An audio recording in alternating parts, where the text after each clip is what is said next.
Good morning and Jai Hind. In this video, I am going to start a new chapter in our literature book, The Eyes Have It. Let us read the chapter. People who cannot see have highly developed other senses, myth or reality.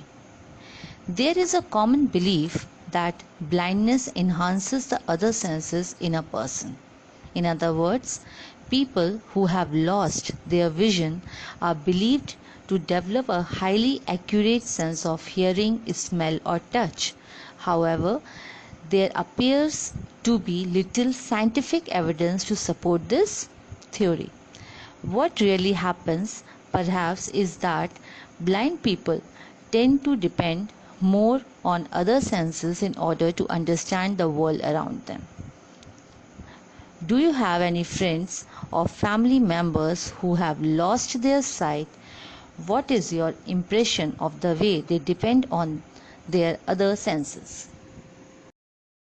So, here it is said that if a person is blind, that means if he can't see, then in that case, is it true that his other senses get developed automatically because of his blindness? Whether this is a true or it is a myth, we don't know. But scientifically, we can't prove that. But one thing can be said about this, that if uh, you lack in one sense, then you are more dependent on your other senses. So, if a person is blind, that means he can't see, then he depends on his other senses of smell, hearing, or touch. And there's a small activity for you all, that do you have any friend or family member who is blind? And if there is anyone in your family, in your relation, then you may express your feelings, your thoughts regarding that person and how he or she depends on his senses. So it's a small activity for you. You may do that at your home. Let us read further. I had the train compartment to myself to Rohana. Then a girl got in. The couple who saw her off were probably her parents. They seemed very anxious about her comfort, and the woman gave the girl detailed instructions as to where to keep her things, when not to lean out of windows, and how to avoid speaking to strangers. They called their goodbyes and the train pulled out of station. After reading the paragraph, we may get the impression that our narrator is traveling by train and he is sitting in his train compartment where a girl entered in that compartment, maybe with her parents.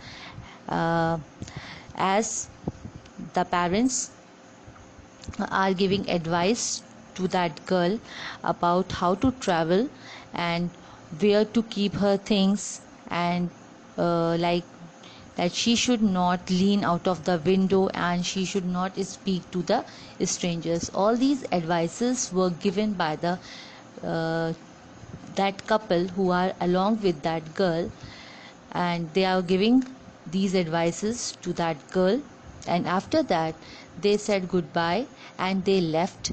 After that, train has also left the station.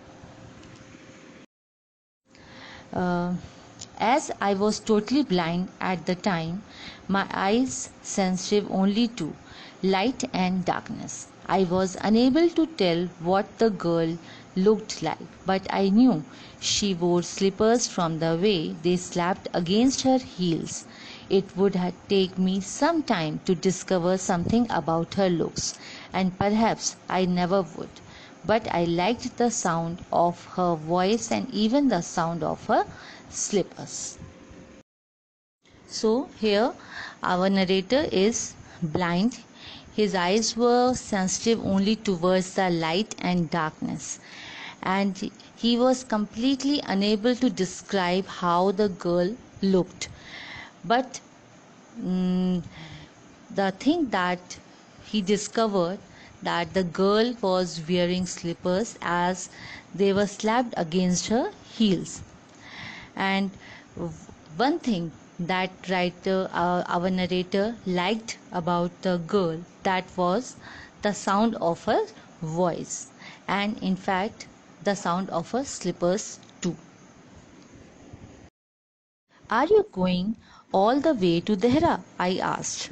I must have been sitting in a dark corner because my voice startled her. She gave a little exclamation and said, I didn't know anyone else was here. Well, it often happens that people with good eyesight fail to see what is right in front of them. They have too much to take in, I suppose, whereas people who cannot see or see very little have to take in only the essentials, whatever registers more tellingly on their remaining senses. So the narrator started the conversation and he asked the girl whether she is also going to Dehradun. So after listening this, the girl was little bit shocked, and the reason which was assumed by the narrator is that maybe the narrator was sitting in some dark area. That's why the girl got little bit shocked that she haven't realized that there is someone else in a compartment. So the girl replied, and she in fact confirmed that she haven't realized that there is someone else, the narrator, in the compartment. And our narrator assumed that it is very natural that people with good eyesight doesn't register the small things which are just in front of them, while the person who is blind or who is uh, impaired in anyhow, they usually take or registers in small things in front of them. It is very natural that a girl haven't noticed the narrator in a compartment, as he is assuming that the girl have a very good eyesight. That's why it may happen that she haven't noticed the narrator in a compartment. With this, I am going to end my video. Thank you.